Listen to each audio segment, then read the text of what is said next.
तर आरती साठे नेमक्या कोण आहेत, त्यांची पार्श्वभूमी काय पाहूयात। वडील अरुण साठे हे वकील आहेत, ते भाजप आणि संघाशी संबंधित आहेत।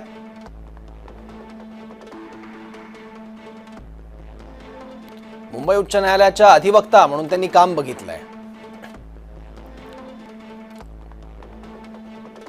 विविध प्रकरणांमध्ये आरती साठे यांचा वकिलीचा 20 वर्षांहून अधिक अनुभव आहे।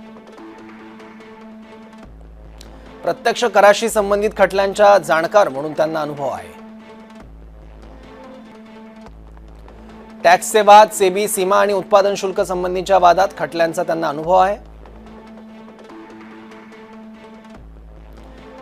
CESTATच्या संबंधित खटल्यांमध्ये त्यांनी वकिली केली आहे। वैवाहिक खटल्यातही पक्षकार म्हणून त्यांनी बाजू मांडली आहे। आरती साठे मुंबई भाजपमध्ये 2017 पासून सक्रिय आहेत। 2 फेब्रुवारी 2023 रोजी साठेंची भाजपच्या प्रवक्तेपदी नेमणूक झाली। 6 जानेवारी 2024 रोजी भाजपच्या प्रवक्तेपदाचा त्यांनी राजीनामा दिला। सुप्रीम कोर्टच्या कॉलेजियम पद्धतीने मुंबई हायकोर्टाच्या न्यायाधीशपदी त्यांची नियुक्ती झाली।